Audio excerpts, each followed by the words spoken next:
오늘 또 주어진 하루 속에서 하나님이 소망 되심을 고백하는 하루 되길 원합니다. 다 함께 사도신경으로 우리의 신앙을 고백하겠습니다.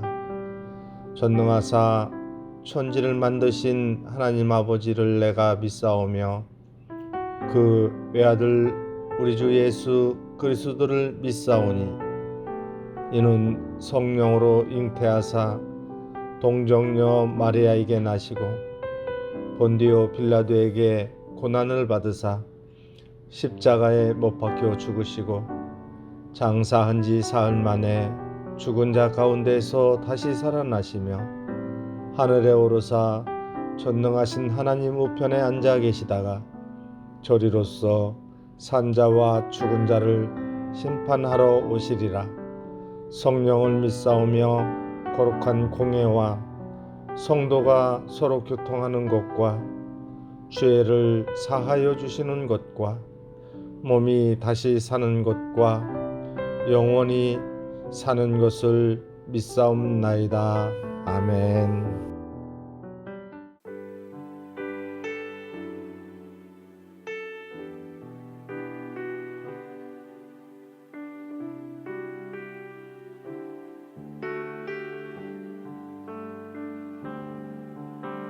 주 나의 모습 보네 상한 나의 맘 보시네 주 나의 눈물 안에 홀로 울던 맘 하시네 주 사랑 내게 있네 그 사랑이 날 채우네 주 은혜 내게 있네 그 은혜로 날 세우네 세상 소망 다 사라져가도 주의 사랑은 끝이 없으니 살아가는 이 모든 순간이 주 은혜임을 나는 믿네 세상 소망 다 사라져가도 주의 사랑은 끝이 없으니 살아가는 이 모든 순간이 주 은혜임을 나는 믿네.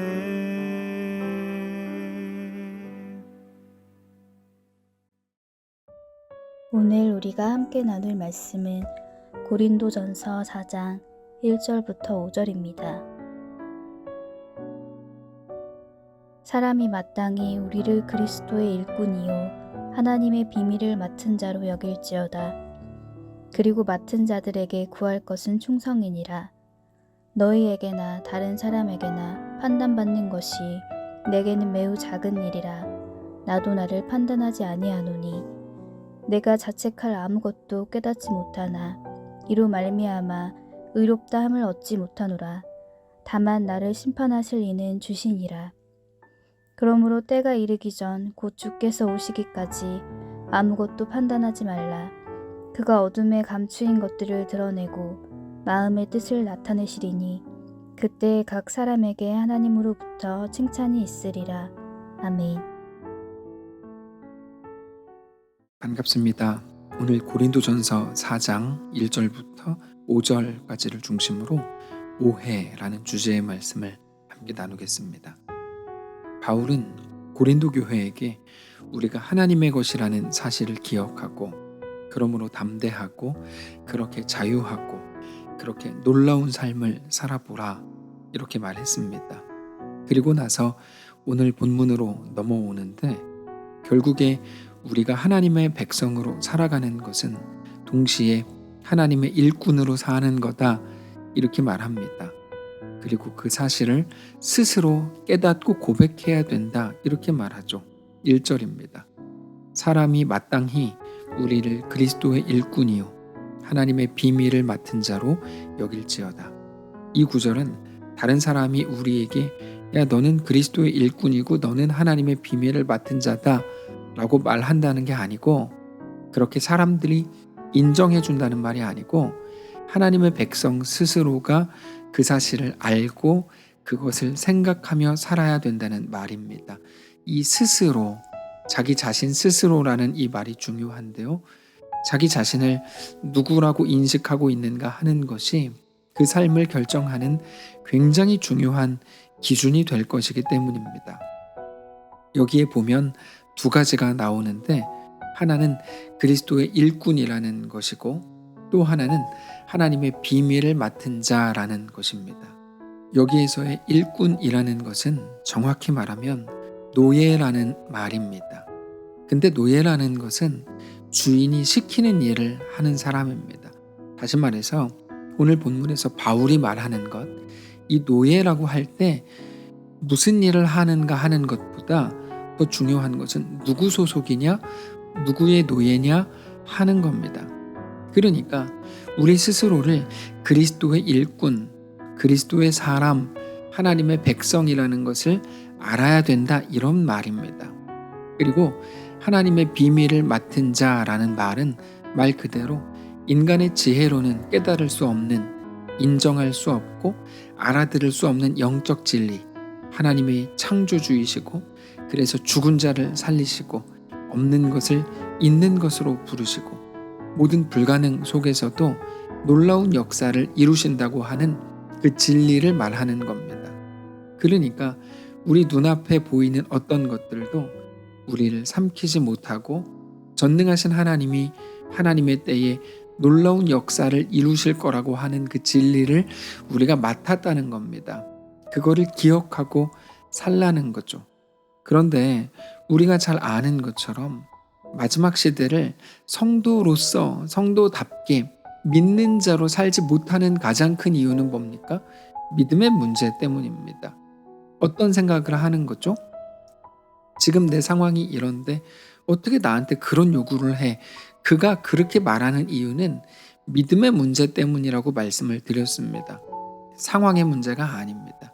믿음의 문제입니다. 그래서 당신은 이렇게 헌신해야 합니다. 하나님께 이렇게 삶을 드리는 게 마땅합니다. 그런 말들조차 상처를 받는 거예요. 내 상황이 이런데 뻔히 알면서 이렇게 하는 거죠. 그래서 유리그릇처럼 쉽게 깨지는 겁니다. 소화가 안 되는 거예요. 하나님의 어떤 진리도 전해질 때 소화가 안 돼요. 꽉 막힙니다. 그래서 밥으로 못 먹고 젖으로 먹일 수밖에 없다 라고 바울이 이야기했죠. 결국에 믿음이 자라나야 하는 겁니다. 그래서 믿음으로 눈앞에 보이는 거친 파도와 넘실거리는 요단강에 발을 담그기를 요구받고 도전받는 것이 마지막 시대 성도의 삶인 겁니다. 여러분, 마지막 시대가 될수록 점점 더 심해질 겁니다. 아마 우리가 생각하지 못했던 시대가 올 겁니다. 분명히. 마음으로 그저 두려워하기만 했던 시대가 올 겁니다. 당장 지금의 현실을 돌아보십시오. 코로나가 퍼지면서 교회에서 예배를 드리지 못하게 만들 거라는 것을 누가 생각이나 했겠습니까? 그런데 정말 그런 것들이 현실이 된 시대가 됐죠. 그러면서도 성도들도 어떻습니까? 누구도 죄책감을 느끼지 않아요. 당연한 거라고 생각하기 때문입니다. 그래서 더 무서운 거죠. 예전 같으면 아무 이유 없이 교회 문을 어떻게 폐쇄합니까? 누가 어떤 세상이 교회 가지 말라고 합니까? 여기가 공산권 국가도 아닌데요. 근데 지금은 그렇게 해요. 그러면서도 죄책감을 느끼지 않죠. 마땅한 이유가 있다고 스스로 생각하는 거예요. 우리는 방역 때문에 이렇게 하는 거야. 여러분, 그게 정말 무서운 겁니다. 그래서 우리는 어떤 특정한 상황을 뚫고 가면 되는 정도가 아니라 사람들이 이제는 당연하다고 생각하는 그 상식까지도 넘어서야 되는 그런 시대가 된 거죠. 만만치 않은 일입니다. 근데 바울은 우리 자신에 대해서 그거를 알아야 된다. 하나님을 믿어야 된다. 너희의 할 일은 믿는 일이고 믿음으로 나아가는 일이고 그 도전 앞에 당당하게 맞서는 일이지, 다른 머리 써가지고 이 땅에서 더 부자가 되고 더 높이 올라가고 더 잘 먹고 잘 살고 더 떵떵거리면서 사는 게 너희에게 맡겨진 일이 아니다. 이렇게 말하면서 그런 삶을 살아가기로 한 사람들이 매일같이 늘 구해야 되는 것은 바로 충성이다. 이렇게 말합니다. 2절입니다. 그리고 맡은 자들에게 구할 것은 충성이니라. 우리는 이 부분에 대해서 자주 나누었습니다. 하나님께서 마지막 시대를 살아가는 성도들에게 요구하시는 것은 다른 게 아닙니다. 어떤 능력도 아니고 어떤 지혜도 아닙니다. 다만 충성이라는 것이죠. 자, 그런데 이 표현들을 잘 보세요. 맡은 자들에게는 충성이 필요하다. 이렇게 말하지 않고 정확한 표현을 보면 맡은 자들에게 구할 것은, 맡은 자들이 구해야 되는 것은 충성이다. 이렇게 말한다는 겁니다. 말 그대로 하나님의 비밀을 맡은 자들, 이 마지막 시대를 믿음으로 살아야 되는 사람들은 늘 충성을 구해야 된다는 거죠. 충성을 간구하라는 겁니다. 하나님, 내가 더 충성하기를 원합니다. 나에게 충성하게 하옵소서. 이렇게 간구하라는 겁니다. 여러분, 우리는 이 말씀을 더 엄중하게 받아야 됩니다. 우리는 충성이 아니라 다른 것이 필요하다고 생각합니다. 어떤 게 필요하다고 생각하죠? 우리가 원하고 우리가 꼭 필요하다고 생각하는 그것을 우리는 기도로 표현합니다. 그게 어떤 것들입니까? 주님, 재능을 주십시오. 나에게 능력이 더 필요합니다. 돈이 더 필요하고 건강이 필요하고 자녀의 잘됨이 필요하고 취업이 필요합니다 라고 기도하죠. 우리는 그게 정말로 더 필요하다고 생각하는 거예요. 그러나 하나님의 생각은 우리와 다릅니다. 우리가 이 땅을 성도로 살아가기 위해서 다른 어떤 것이 아니라 충성이 필요하다는 겁니다. 그게 하나님의 생각입니다. 그래서 충성을 구하라는 겁니다.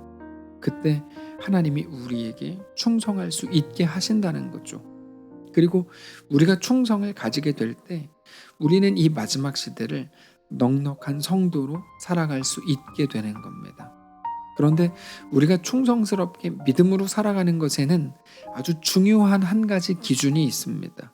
그것은 다른 어떤 사람들에게 잘 보이려고 했던 태도를 버려야 된다는 겁니다.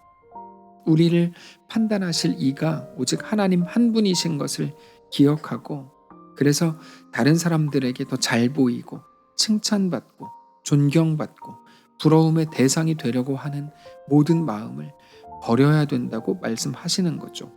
3절입니다. 너희에게나 다른 사람에게나 판단받는 것이 내게는 매우 작은 일이라. 나도 나를 판단하지 아니하노니 내가 자책할 아무것도 깨닫지 못하나 이로 말미암아 의롭다함을 얻지 못하노라. 다만 나를 심판하실 이는 주시니라. 결국에 우리가 이 땅을 성도로 살아가는 모든 것에 대해서 오직 하나님만 우리를 칭찬하시면 되는 겁니다. 그리고 그 칭찬은 우리 믿음에 대한 하나님의 보상입니다. 5절입니다.